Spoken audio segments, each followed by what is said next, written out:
नमस्कार. देशोन्नती न्यूजच्या या विशेष मुलाखत कार्यक्रमात मी आनंद आंबेकर आपलं स्वागत करतो. आज आमच्या स्टुडिओत आलेले आहेत ॲडव्होकेट धर्मपाल मेश्राम, जे आता अनुसूचित जाती मोर्चा नागपूरचे शहर अध्यक्ष आहेत, अनुसूचित जाती जनजाती आयोगाचे उपाध्यक्ष आहेत, भाजपमध्ये राहून वेगवेगळी पदं त्यांनी भूषवली आहेत, नागपूर महानगरपालिकेचे माजी नगरसेवक आणि भारतीय जनता पार्टीत वेगवेगळ्या पदावर कार्य करत असताना त्यांनी जनतेची सेवा करण्याचं कार्य सातत्यानं चालू ठेवलेलं आहे. सध्या निवडणुकीची धामधूम आहे आणि या धामधुमीत पक्षाची भूमिका आणि ते स्वतः या निवडणुकीसाठी इच्छुक आहेत का, अशा वेगवेगळ्या प्रश्नांना उत्तरे देण्यासाठी ते आज आपल्यासमोर आलेले आहेत. मी स्वागत करतो ॲडव्होकेट धर्मपाल मेश्राम यांचं. दादा नमस्कार. नमस्कार, धन्यवाद. दादा, बऱ्याच दिवसांनी आपण देशोन्नतीच्या स्टुडिओत आलेले आहात. मला वाटतं लोकसभा निवडणुकीमध्ये आपली एक चर्चा झाली होती, आपली एक मुलाखत झालेली होती. यावेळेस जरा आपण थोडं व्यक्तिगत प्रश्नांकडून मग राजकारणाकडे आपण वळूया. समाजकारणातले धर्मपाल मेश्राम आणि राजकारणातले धर्मपाल मेश्राम हे जाणून घ्यायला आम्हाला आवडेल. नक्कीच. खरं तर मी आंबेडकरी चळवळीतला कार्यकर्ता आहे. माझ्या समाजकारणाचा प्रवास हा दलित पॅन्थरच्या प्लॅटफॉर्मवरून सुरू झाला. अच्छा. अनेक झोपडपट्ट्यांमध्ये, अनेक आंदोलनांमध्ये माझा सक्रिय सहभाग राहिला. सामाजिक आंदोलनामध्ये मी अग्रेसर राहिलो आणि त्यानंतर मी जवळपास 1988 पासून वयाच्या 18व्या वर्षापासून मी या सगळ्या सामाजिक आंदोलनांकडे वळल्या गेलो. त्यानंतर पुढे मात्र रिपब्लिकन पक्षाचं ऐक्य, रिपब्लिकन पक्षाचं दुभंगणं हे सगळं मी अनुभवलं आणि नंतर थेट प्रवाहाच्या विरुद्ध जात भारतीय जनता पक्षाच्या राजकारणाकडे वळलो. गडकरी साहेबांच्या सामाजिक जीवनाचा, समाजकारणाचा प्रभाव आमच्यासारख्या सगळ्या कार्यकर्त्यांवर त्यावेळेला पडला आणि देवेंद्रजी फडणवीसांचं नेतृत्व, युवकांच्या प्रती त्यांची असलेली श्रद्धा आणि युवकांचं त्यांच्यासाठी असलेलं आकर्षण, या सगळ्या गोष्टींमुळं भारतीय जनता पक्षाच्या राजकारणामध्ये आम्ही स्थिरावलो. आज माझ्याकडे सर्वप्रथम विदर्भ अनुसूचित जाती मोर्चाचा मी संपर्क प्रमुख, नंतर प्रदेश अनुसूचित जाती मोर्चाचा सचिव, त्यापुढे मला अनुसूचित जाती मोर्चाचा नागपूर शहराचा अध्यक्ष, त्यानंतर मी भारतीय जनता पक्षाचा नगरसेवक, विधी आणि सामान्य प्रशासन समितीचा सभापती. अच्छा. आणि पुढे मग मला लगेच प्रदेश भारतीय जनता पक्षाचा सचिव म्हणून चंद्रकांत दादा पाटील यांच्या नेतृत्वात, प्रवक्ताही भारतीय जनता पक्षाचा अधिकृत, आणि आत्ता मी चंद्रशेखर बावनकुळे साहेबांच्या अध्यक्षतेखाली उपाध्यक्ष या पदावर भारतीय जनता पक्षाचं काम मी करतो आहे. अच्छा. मला भारतीय जनता पक्षानं अनुसूचित जाती जनजाती आयोगावर उपाध्यक्ष म्हणून या पदाची निर्मिती करून मला संधी देखील दिलेली आहे आणि त्या माध्यमातून आज तागायत समाजकारण आणि राजकारणाचा मेळ बसवत समाजातल्या शेवटच्या माणसाच्या उत्थानाचे मार्ग प्रशस्त करणे, या संदर्भाने माझी लढाई, आंदोलन म्हणा हवं तर, किंवा प्रवास म्हणा, राहिलेला आहे आणि सुरू आहे. अच्छा. अतिशय चांगला आणि प्रेरणादायी प्रवास आपला हा सर्व आहे. समाजकारणातून राजकारणाकडे येताना भारतीय जनता पार्टीचं काम करत असताना म्हणजे कुठली तरी अशी एक प्रेरणा असते ती प्रेरणा घेऊन आपण कुठल्या पक्षात प्रवेश करतो. तर भारतीय जनता पार्टीतील आपली प्रेरणा कोण किंवा कुणाच्या विचाराने आपण प्रेरित झालात? भारतीय जनता पक्षाचा राष्ट्रीयतेचा विचार, हो, आणि परमपूज्य डॉक्टर बाबासाहेब आंबेडकरांचा मी प्रथम आणि अंतिमता भारतीय आहे हा विचार, हो, हा विचार समाजाला एकाच दिशेनं नेणारा प्रवास आहे. हो, आणि हाच विचार माझ्यावर प्रभाव पाडणारा आहे. बरोबर. राजकारणाचे अनेक कंगोरे असले आणि अनेक विविध भ्रांत्या असल्या, अपसमज गैरसमज असले, तरी देखील मी जवळून अनुभवलेला भारतीय जनता पक्ष हा लोककल्याणासाठीचा आहे. अच्छा. मी अनुभवलेला भारतीय जनता पक्ष समाजातल्या शेवटच्या माणसाचं उत्थान साधणारा आहे आणि त्या भारतीय जनता पक्षाचा हाच विचार मला माझ्या संपूर्ण राजकीय आयुष्यावर प्रभावित करून जातो आणि म्हणून मी भारतीय जनता पक्षाचं काम अत्यंत ताकदीने पुढे नेण्याचा प्रयत्न करतो. अतिशय चांगलं उत्तर दिलं. लोकसभा निवडणुकीत विरोधकांनी संविधान बदल या मुद्द्यावर बराच जोर दिला होता. म्हणजे एनडीएचं सरकार आलं तर संविधानात बदल होईल वगैरे अशा काही, ज्याला भारतीय जनता पार्टीच्या नेत्यांनी फेक नरेटिव्ह असं नाव दिलेलं आहे. तोच मुद्दा आता पुन्हा विरोधक वर काढत आहेत विधानसभा निवडणुकीच्या निमित्तानं. अखिल भारतीय अंधश्रद्धा निर्मूलन समितीचे अध्यक्ष श्याम मानव हे सुद्धा संपूर्ण विदर्भात सभा घेत आहेत आणि महाविकास आघाडीला मतदान करा असं आवाहन करत आहे. या सर्व बाबींचा या निवडणुकीवर काय परिणाम होऊ शकतो? मी अनेक वेळेला अनेक प्लॅटफॉर्मवरती हे बोललेलो आहे. अच्छा. पंडित नेहरूंचं तत्कालीन वेळेला 17 राज्यातल्या मुख्यमंत्र्यांना त्यांनी लिहिलेलं पत्र मोदीजींनी पार्लमेंटमध्ये दाखवलं. काँग्रेसची भंबेरी उडाली. काय होतं त्या पत्रामध्ये की अनुसूचित जाती जमातीच्या लोकांच्या जर नेमणुका शासनामध्ये केल्या, प्रशासनामध्ये केल्या तर ते राज्य बसेल, तर ते राज्य उलट दिशेने प्रवासाला लागेल. हे पत्र सर्वश्रुत आहे. बरं. अशा पद्धतीचं आरक्षणाचा विरोध हा पंडित नेहरूंच्या काळापासून त्याचीच री पुढे इंदिरा गांधींनी ओढली. तोच विषय राजीव गांधींनी पुढे नेला. तोच विषय राहुल गांधी देखील आता पुढे नेत आहेत आणि जगभरातल्या विविध देशातल्या प्लॅटफॉर्मवरती देखील ते सातत्याने मांडत आहेत. हा आहे संविधान विरोधी विचार. शहाबानोच्या खटल्याचा निकाल कॉन्स्टिट्यूशन बेंचने शहाबानोच्या बाजूने दिलेला असताना राजीव गांधींनी मुस्लिम पर्सनल लॉला महत्त्व देत सर्वोच्च न्यायालयाच्या घटनापीठाचा निर्णय त्याला बगल दिली, बदलला, संसदेमध्ये बदलला. हे लोक कसं विसरू शकतात? राहुल गांधींनी आत्ता अमेरिकेच्या प्रवासादरम्यान जॉर्ज टाउनच्या विद्यापीठामध्ये इक्वल फील्डच्या संदर्भात चर्चा करताना सांगितलं की जर इक्वल फील्ड निर्माण झालं तर आम्ही आरक्षण थांबवू, बंद करू. मलाच प्रश्न विचारायचा आहे की देशाच्या स्वातंत्र्याला 75 वर्ष झालेली असताना आणि 55 वर्षांपेक्षा अधिक काळ काँग्रेस सत्तेत असताना देखील इक्वल फील्डची निर्मिती या देशातल्या राजकीय धुरीणांना, काँग्रेसच्या धुरीणांना का करता आली नाही? आणि हे यांचे पंजोबा, यांची आजी, यांचे वडील हे संविधानाच्या विरुद्ध असताना त्यांनी संविधानाच्या संदर्भात बोलणं देखील मला आश्चर्य वाटतं. हे लोक स्वीकारू कसे शकतात? या उलट आमच्या सरकारमध्ये 26 नोव्हेंबर हा संविधान दिन पहिल्यांदा मोदीजींच्या कार्यकाळात सुरू झालेला आहे. अच्छा. देशाच्या स्वातंत्र्याच्या 75 वर्षांमध्ये या देशाच्या संसदेमध्ये सलग 2 दिवस संविधान आणि बाबासाहेब या विषयावर खुली चर्चा झालेली आहे. जर एवढं सगळं असल्यावरही आणि त्याही पलीकडे जर आपण विचार केला तर 42व्या संविधान दुरुस्तीने इंदिरा गांधींनी तर या देशाच्या संविधानाची प्रास्ताविकाच बदलली. अशा अनेक ज्या घटना दुरुस्त्या होत्या त्या संविधानाची मोडतोड करणाऱ्या होत्या, त्या काँग्रेसच्या कार्यकाळात झाल्या. हे सगळं असं असताना या पद्धतीचं नॅरेटिव्ह जर काँग्रेसची जनता, काँग्रेसचे नेते जर जनतेमध्ये नेतात आणि जनता जर ते स्वीकारते तर मला असं वाटते की आजही जनता कदाचित भोळी आहे आणि ह्याच भोळेपणाचा फायदा घेण्याचा धंदा, राजकीय धंदा काँग्रेसने आपल्या संपूर्ण राजकीय आयुष्यात उभा केलेला आहे. अच्छा. आता तुम्ही म्हणालात की अंधश्रद्धा निर्मूलन समितीचे अध्यक्ष असलेले श्याम मानव यांनी सुपाऱ्या घेतलेल्या आहेत.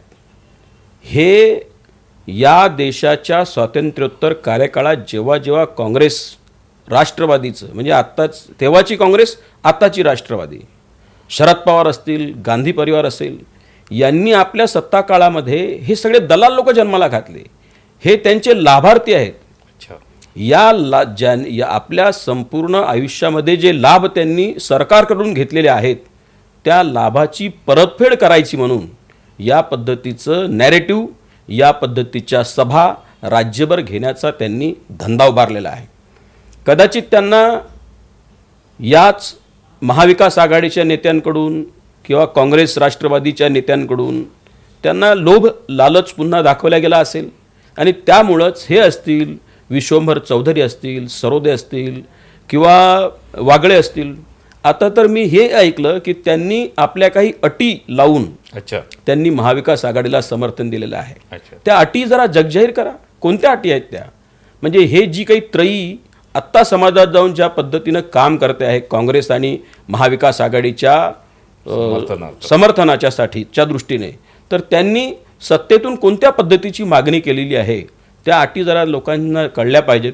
त्या देखील अटी त्यांनी सांगितल्या पाहिजेत तर सत्य आपोआप समजेल. आणि मला असा विश्वास आहे की लोकसभेच्या निवडणुकीच्या दरम्यान ज्या फेक नॅरेटिव्हच्या आधारावर जे काही मतदान देशभरातल्या अनेक राज्यांमध्ये किंवा अनेक भागांमध्ये झालेलं आहे आत्ता जनतेला सत्य कळलेलं आहे की काही झालं तरी चालेल परंतु या देशाचं संविधान जे परमपूज्य डॉक्टर बाबासाहेब आंबेडकरांनी लिहिलेलं आहे ते बदलता येऊ शकत नाही आणि बदलण्याचा प्रश्न देखील नाही बदलण्याचा प्रयत्न देखील कोणी करू शकत नाही. अशाही पद्धतीची तरतूद स्वतः त्या संविधानात आहे. हे लोकांना पटलेलं आहे आणि मला विश्वास आहे आपल्या माध्यमातून मी जनतेला या पद्धतीचं आव्हान देखील करू इच्छितो की हे आता कळलेलं आहे लोकांना. त्यामुळे जनता निश्चितच त्या भ्रमातून निघेल आणि भविष्यात जी काही सरकारे असतील जे काही युत्या असतील जे काही महायुती असेल भारतीय जनता पक्ष म्हणून आणि आमचे अलाईड पक्ष म्हणून आम्हाला निश्चितपणे सहकार्य करतील असा मला देखील विश्वास आहे. निश्चितच संविधान संदर्भात आपण आपल्या पक्षाची जी भूमिका मांडली ती अगदी प्रत्येक मतदारांसमोर आणि जनतेसमोर येणं अत्यंत आवश्यक होतं. थोडं आता विधानसभा निवडणुकाकडे वळूया. एकंदरच विदर्भ आणि नागपूर जिल्हा नागपूर शहर आणि रामटेक लोकसभा मतदारसंघ नागपूर लोकसभा मतदारसंघ आणि रामटेक लोकसभा मतदारसंघ याच्यात काय चित्र राहील म्हणजे युतीला कौल कशा पद्धतीने मिळेल? नागपूरमध्ये 6 विधानसभा मतदारसंघ आहेत. हो. आणि सगळेच्या सगळे आम्ही केव्हा ना केव्हा जिंकलेलो आहे. 2014 आमचे 6 मतदारसंघ निवडून आले होते. 2019 आम्हाला 2 मतदारसंघांमध्ये पराभव पत्करावा लागला. नागपूर जिल्ह्यामध्ये 6 मतदारसंघ आहेत. तेही मतदारसंघ केव्हा ना केव्हा आम्ही जिंकलेले आहेत महायुतीने. आत्ता आम्ही जर 12 या विधानसभा मतदारसंघाचा विचार केला तर आज आमच्याकडे तुल्यबळ उमेदवार आहेत. आणि लोकांना सत्य कळलेलं आहे. केंद्रामध्ये मोदीजींचं सरकार ज्या पद्धतीनं आणि ज्या गतीनं लोककल्याणाच्या योजना राबवत आहे आणि आत्ता महायुती म्हणून एकनाथजी शिंदे किंवा देवेंद्रजी फडणवीस साहेब यांनी आणि अजित पवारदादांनी ज्या पद्धतीच्या योजना या काळामध्ये या राज्यातल्या जनतेला दिलेल्या आहेत मला विश्वास आहे की जनता निश्चितच त्याचा विचार करेल आणि या विधानसभा निवडणुकीत 2024 भारतीय जनता पक्ष व महायुतीच्या उमेदवारांना त्याची परतफेड भरघोस मतांच्या रूपाने करेल. एक विदर्भाचं काय चित्र राहील? विदर्भामध्ये आज 62 विधानसभा मतदारसंघ आहेत. त्यापैकी आम्ही भारतीय जनता पक्ष आणि महायुती म्हणून 51 मतदारसंघांना चिन्हित केलेलं आहे आणि त्याच्यावरती फोकस केलेला आहे. या 51 मतदारसंघांपैकी आम्ही निश्चितच जवळपास 40+ ते 45 अशा पद्धतीचे मतदारसंघ आम्ही जिंकू आणि त्या पद्धतीची योजना त्या पद्धतीचं काम बूथवरती जाण्याचं काम समाजात जाण्याचं काम वस्त्यांमध्ये जाण्याचं काम भारतीय जनता पक्षाचा वरच्यातला वरच्या पदाधिकारी तो सामान्यातला सामान्य कार्यकर्ता हा सातत्यानं करतो आहे आणि मला विश्वास आहे की आम्ही जवळपास 45पेक्षा अधिक जागा विदर्भामध्ये या 2024च्या विधानसभा निवडणुकीमध्ये जिंकू. निश्चितच ज्या पद्धतीने आपल्या पक्षाचं काम चालू आहे त्या पद्धतीने आपण जो विश्वास व्यक्त केला तो सार्थ ठरण्यास हरकत नाही. थोडं राज्याच्या राजकारणाकडे येऊ. देवेंद्र फडणवीस यांच्या नेतृत्वात भारतीय जनता पार्टी निवडणूक लढवित आहे. परंतु कुठेतरी देवेंद्र फडणवीस यांचा चेहरा समोर केला तर मतं मिळणार नाही, म्हणून मुख्यमंत्री एकनाथ शिंदे यांच्या नेतृत्वात आम्ही महायुती म्हणून निवडणूक लढवतो आहे, असं सुद्धा एक चर्चा किंवा विरोधकांतर्फे एक समज असा पसरवला जात आहे. आपल्याला या संदर्भात काय म्हणायचं? हे बघा, महाराष्ट्राच्या बदलत्या राजकारणामध्ये 2019ला उद्धव ठाकरे यांच्या नेतृत्वातील शिवसेनेने भारतीय जनता पक्ष आणि व्हर्डिक्ट च्या विरुद्ध गद्दारी केल्यानंतर आणि शिवसेनेने हिंदुत्वाशी फारकत घेतल्यामुळं त्यांच्यातले एकनाथ शिंदेजी यांच्या नेतृत्वामध्ये 40पेक्षा अधिक आमदारांनी भारतीय जनता पक्षाला समर्थन दिलं आणि भारतीय जनता पक्षाचं महायुतीचं सरकार या महाराष्ट्रामध्ये स्थापन झालं.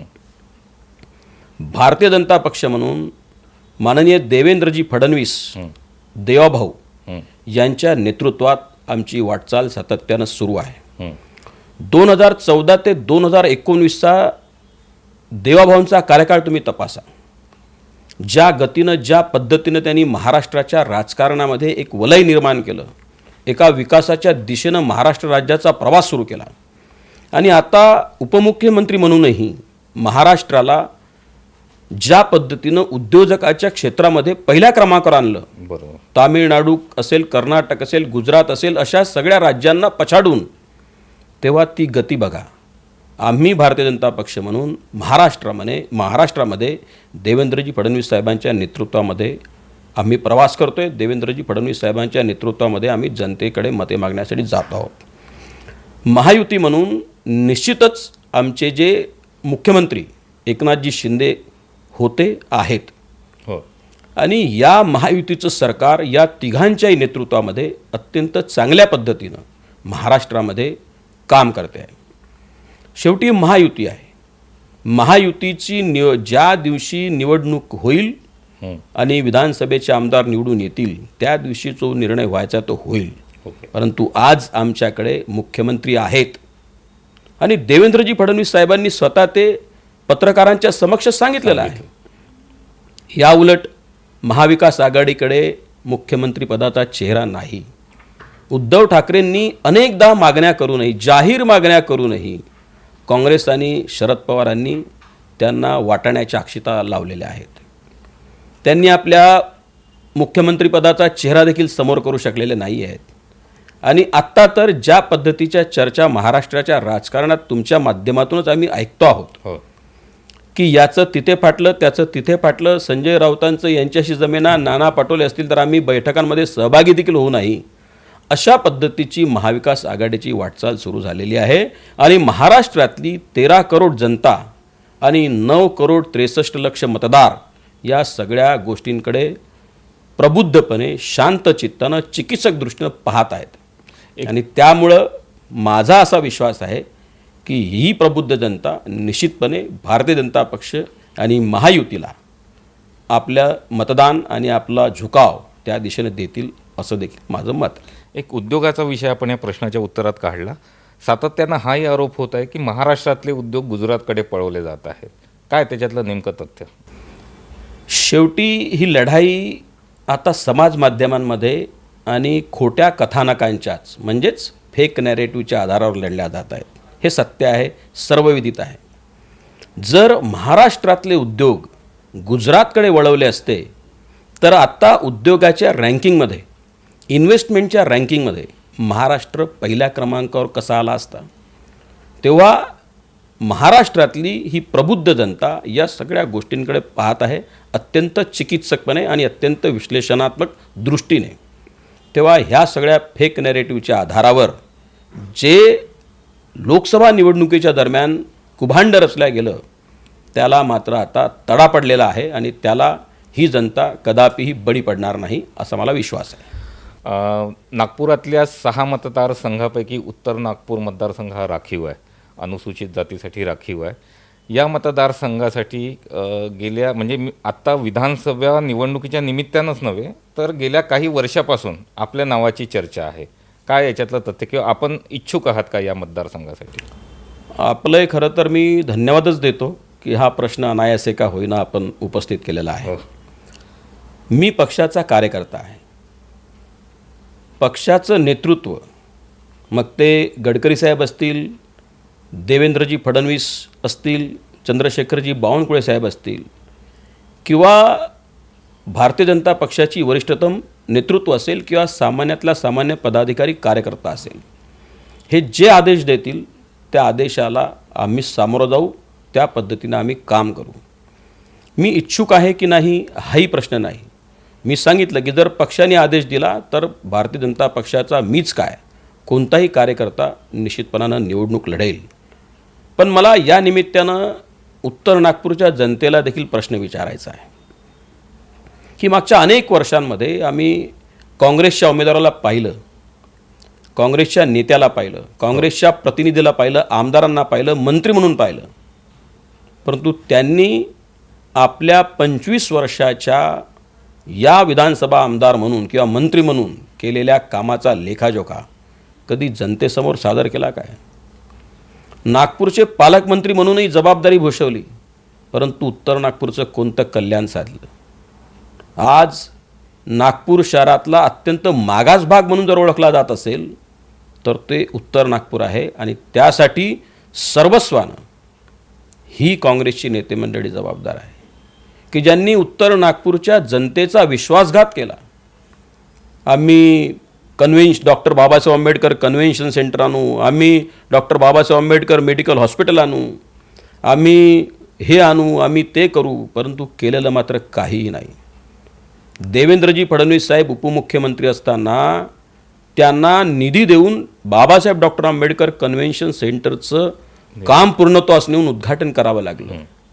यापेक्षा तिथल्या तत्कालीन आमदाराचं दुसरं कोणतं दुर्दैव असू शकेल? किंवा पालकमंत्री म्हणूनही किंवा राज्याचे रोजगार हमी योजना मंत्री म्हणूनही ज्या स्कॉलरशिपचे, ज्या लोकांच्या मतांच्या भरोशावर ते निवडून आलेले आहेत, त्यांच्याच पाल्यांच्या स्कॉलरशिपचे पैसे गबन करणारे कोण असतील तर तेही सर्वविदित आहे. त्याच्यावर देखील SIT बसलेली आहे. नागपूर शहराचे तत्कालीन CP श्रीमान व्यंकटेशनजी यांच्या अध्यक्षतेखाली SITची समितीची स्थापना झालेली आहे. त्याचा अहवाल पेंडिंग आहे. तो जरा अहवाल बाहेर येऊ द्या, म्हणजे कळेल की तुम्ही कोणत्या कोणत्या पद्धतीनं तुमच्याच मतदारसंघातले निवड नव्हे तर राज्यभरातल्या अनुसूचित जातीच्या विद्यार्थ्यांचं तुम्ही शोषण केलेलं आहे.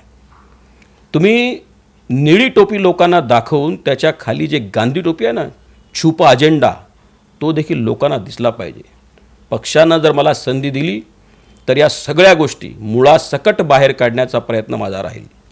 संविधान चौकामध्ये खोटेपणाचं अनुष्ठान म्हणजे स्कॉलरशिप विद्यार्थ्यांना मिळावी अशा पद्धतीचं खोटं आंदोलन संविधान चौकामध्ये केंद्र सरकारच्या विरुद्ध केलं. जेव्हा मी तिथल्या आंदोलनकर्त्यांना विचारलं प्रेसच्या माध्यमातून, तेव्हा मात्र त्यांना उत्तर देऊ शकणं शक्य झालेलं नाही. अशा पद्धतीचे खोटे नाटे धंदे करून यांनी जनतेला भुरळ घालत आपलं मतदान आणि आपलं राजकारण प्रस्थापित करण्याचं काम केलेलं आहे. आज जो काही प्रचंड पैसा यांनी कमावलेला आहे ना, तो अशा पद्धतीच्या गैरमार्गाचा अवलंब करत केलेला आहे आणि आपल्याच जनतेचा विश्वासघात केलेला आहे, त्यांच्या विश्वासाची प्रतारणा केलेली आहे. तुम्ही किती रोजगार निर्माण केले उत्तर नागपूरच्या विधानसभा मतदारसंघामध्ये? तुम्ही किती परिवारांना सोबत केली? तुम्ही किती विहारांना बळकट केलं? आंबेडकरी आंदोलनातल्या किती कार्यकर्त्यांना तुम्ही न्याय दिला? परमपूज्य बाबासाहेब डॉक्टर आंबेडकरांच्या विचारांसाठी तुम्ही कोणत्या पद्धतीने काम केलं हे जरा लोकांना सांगा. मी तर म्हणे याच्यावर श्वेतपत्रिका काढा. तुमची हिंमत असेल तर आमोरासमोर या चर्चेला, आम्ही तयार आहोत. तेव्हा सत्य लोकांना कळेल. मी आपल्या या माध्यमातून एवढंच आता सांगू इच्छितो की जर पक्षानं मला संधी दिली तर निश्चितपणे मी उत्तर नागपूरची विधानसभेची निवडणूक लढण्यासाठी तयार आहे. अगदी या तुमच्या इच्छेला किंवा पक्षाने जर आपल्याला आदेश दिला तर आपण ती निवडणूक लढवाल आणि त्यात विजयी व्हाल, ही शुभेच्छा आम्ही तुम्हाला देशोन्नती परिवाराच्या वतीनं देतो. जाता जाता या निवडणुकीतील टक्का वाढावा यासाठी आपण मतदारांना काय आवाहन कराल? महाराष्ट्रामध्ये 9,63,00,000 640च्या जवळपास मतदार आहेत आत्ता निवडणूक आयोगाने ज्या पद्धतीच्या योजना केलेल्या आहेत, म्हणजे एखादा अपंग असेल, पॅरालिसिसनी ग्रस्त मतदार असेल, म्हातारा मतदार असेल, एखाद्या सोसायटीमध्ये जास्त मतदान असतील तर त्याच ठिकाणी मतदानाची सोय देखील निवडणूक आयोगानं केलेली आहे आणि एक प्रशंसनीय पाऊल या दिशेनं उचललेलं आहे. मी आपल्या माध्यमातून आवाहन करतो की प्रथम वेळचे जे काही मतदान करते असतील ते देखील आणि संपूर्ण या जनतेने मतदानाकडे राष्ट्रीय कर्तव्य या भावनेतून पाहावं आणि त्या पद्धतीनं सतसत विवेकबुद्धीला जागृत राहून मतदान करावं आणि जास्तीत जास्त प्रमाणात 100% पर्यंतचं मतदान त्यांनी करावं असं आवाहन मी आपल्या माध्यमातून इथल्या आणि नागपूरच्या देखील जनतेला, महाराष्ट्रातल्या जनतेला करत आहे. निश्चितच आपल्यासारख्या प्रतिष्ठित व्यक्तींच्या आव्हानाला मतदारांनी ओ देऊन यावर्षी मतदानाचा टक्का वाढवावा. अतिशय चांगली उत्तरं ॲडव्होकेट धर्मपाल मेश्राम यांनी आमच्या प्रश्नांना दिली. अगदी परखड मत मांडलं आणि पक्षाची भूमिका मांडली. आज ते आमच्या विनंतीला मान देऊन इथे आले आणि आपली भूमिका मांडली. त्याबद्दल मी पुन्हा एकवेळा त्यांचा आभार मानतो. धन्यवाद सर. धन्यवाद. नमस्कार.